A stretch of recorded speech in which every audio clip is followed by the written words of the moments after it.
வணக்கம் நண்பர்களே, இன்றைக்கி என்னுடைய பார்க்குறோன்னு பார்த்தீங்கன்னா, மாட்டோவில் வந்து பிரேக் எப்படி வேலை செய்யுதுன்னு பார்க்கலாம். நிறைய பேருக்கு தெரிஞ்சிருக்கும், தெரியாத நண்பர்கள் தெரிஞ்சுக்கங்க. ஏதோ எனக்கு தெரிஞ்சதை சொல்கிறேன். பிரேக்கில் பார்த்திங்கன்னா ஒரு 2-3 காம்பனன்ட்ஸ் இருக்குது. அதுதான் பார்த்திங்கன்னா மெயின். அதனால தான் வந்து பார்த்திங்கன்னா பிரேக் வேலை செய்யுது. அது எப்படின்னு பார்க்கலாம். இப்போ பார்த்திங்கன்னா இதுதான் பார்த்திங்கன்னா ஆயில் கண்டெய்னர். இதில் தான் வந்து பார்த்திங்கன்னா பிரேக் ஆயில் ஊற்றணும். இது .3, .4 ரெண்டு வகையாக இருக்குது. நம்ம வந்து இதில் வந்து .3 தான் யூஸ் பண்ணணுன்னு அதிலே போட்டிருக்காங்க. அதனால .3 ஆயில் தான் வாங்கி ஊற்றணும். இந்த இது பார்த்திங்கன்னா இந்த கோட் இருக்குல்ல, இந்த கோட்டுக்கு மேலே தான் இருக்கணும் ஆயில். அதுதான் மினிமம். இதிலே போட்டிருப்பாங்க மினிமம்ட்டு. மேக்ஸிமம் வந்து இதுக்கு மேலே போகக்கூடாது. அதுதான் மேக்ஸிமம்னு இது இதிலே போட்டிருக்காங்க பாருங்கள். இந்த போட்டிருக்காங்களா, வீடியோவில் தெரியலை. அப்புறம் பார்த்திங்கன்னா இந்த ஆயில் என்ன பண்ணுன்னா, இதுலேருந்து கீழே வந்து இந்த வருதில் டியூப், இந்த டியூப் வழியால் இந்த பாருங்க ஒரு பிஸ்டன் மாதிரி இருக்கும், பம்ப் மாரி, அதுக்கு போகும். அதுலேருந்து நம்ம இப்படி ப்ரெஸ் பண்ணும்போது என்ன ஆகும்னா, இங்கேருந்து வர்ற ஆயில் வந்து இந்த இதில் வந்து ப்ரெஸ் ஆகும். அப்படியே ப்ரெஷராக என்ன பண்ணுன்னா, இந்த இருக்குது பார்த்திங்களா, இது வந்து ஃப்ரண்ட் வீலுக்கான பிரேக்கு. அது பார்த்திங்கன்னா இப்போ சில பேர் பார்த்திங்கன்னா ஃப்ரண்ட் பிரேக்கை கட் பண்ணியிருப்பாங்க.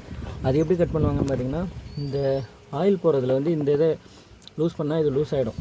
லூஸ் ஆனது பிறகு இது உள்ள ஒரு ஸ்க்ரூவோ இதை வச்சு ஆணியோ வச்சு அதை அடைச்சிவிட்டாங்கன்னா ஆயில் வந்து ஃப்ரண்ட் வீலுக்கு சப்ளை ஆகாது. இப்படி தான் பார்த்திங்கன்னா ஃப்ரண்ட் பிரேக்கை கட் பண்ணுவாங்க. நீங்கள் ஃப்ரண்ட் பிரேக்கெலாம் கட் பண்ண வேண்டாம், ஃப்ரண்ட் பிரேக் கட் பண்ணாமலே ஓட்டுங்க.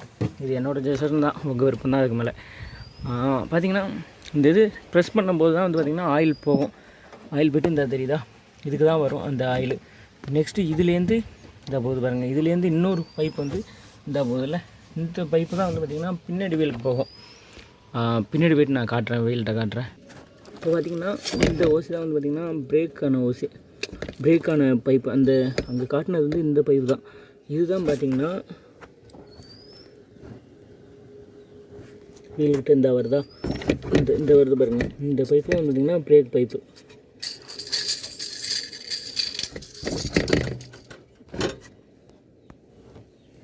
இந்த பைப்பு தெரியுதா, இந்த பைப்பு தான் வந்தது. இந்த நீடில் மாரி நீட்டிட்டீங்க இதில், அதில் தான் பார்த்திங்கன்னா இந்த தெரியுதுல, இதில் தான் வந்து பார்த்திங்கன்னா நம்ம ஆயில் வந்து அந்த ஏர் எடுப்பாங்க. இதில் தான் எடுப்பாங்க. ஒரு 4-5 வாட்டி பிரேக் லிவரை பம்ப் பண்ணிட்டு அழுத்தி பிடிச்சிக்கிட்டு பாருங்க ஒரு நிமிஷம், இந்த தெரியுதுல, இந்த நாசியில் வந்து அப்படியே ரிலீஸ் பண்ணாங்கன்னா இதுலேருந்து இந்த ஏர் பபிள்ஸ்லாம் போயிடும். நெக்ஸ்ட் என்னன்னு பார்த்திங்கன்னா, இந்த டயருக்குள்ளே வந்து பார்த்திங்கன்னா ட்ரம் இருக்கும், அது தெரியும். ட்ரம்மில் வந்து ட்ரம்முக்கு உள்ளுக்குள்ளே வந்து ஒரு 2 பிரேக் மாரி இருக்கும். அதாவது இந்த இடத்துல 2 இருக்கும். அது நம்ம பிரேக் அழுத்தும் போது இப்படி விரிஞ்சு கொடுக்கும். அதாவது மேலாக்க போயிட்டு வரும். இப்படி போயிட்டு வரும்போது தான் அந்த ட்ரம்மோட உரசி பிரேக் வேலை செய்யுது. இப்படி தான் பார்த்திங்கன்னா ஆட்டோவில் வந்து, ஆட்டோவில்னு கிடையாது, எல்லா ஆயில் பிரேக் இருக்க எல்லா வண்டியிலையுமே இந்தமாரி தான் ஒர்க் ஆகுது. டிராக்டரை எடுத்துக்கலாம், டிராக்டரு, காரு, இந்த ஆயில் பிரேக் இருக்க எல்லாத்துலேயுமே இதாக இருக்கும். சில இதில் பார்த்திங்கன்னா ஏர் பிரேக் வரும். ஏர் பிரேக் வந்து அது வேறு மாதிரி இருக்கும். அது என்ன ஆகுனா, கம்ப்ரெஸ்டு ஏர் வச்சு, அதாவது ஏர் வந்து இன்ஜின்லேருந்து ரொம்ப கம்ப்ரெஸ் ஆகி ஒரு டேங்கில் ஃபில் பண்ணி நம்ம அங்கே ஆயில் பிரேக் அழுத்துறோம்ல, ஆயில் போகிற மாரி அதில் ஏர் போகும். அப்படி தான் பார்த்திங்கன்னா அதில் ஆயில் பிரேக் வேலை செய்யுது. அந்த ஏர் பிரேக் அதில் அப்படி வேலை செய்யும். பார்த்திங்கன்னா ஒரு ஏர் டேங்க்லேருந்து நம்ம ப்ரெஸ் பண்ணும்போது தான் வந்து பார்த்திங்கன்னா ஏர் வந்து ஃபோர்ஸாக போய் இந்த ட்ரம்மை வந்து விரிச்சு விடும். ஆயில் பிரேக்கோட ட்ரம் பிரேக் வந்து பெஸ்ட்டுன்னு சொல்லுவாங்க. ஏன்னா சொல்லப்போனால் அது கொஞ்சம் பெஸ்ட்டுன்னு சொல்லுவாங்க. ஏன்னா பிரேக்கிங்கும் நல்லாயிருக்கும்.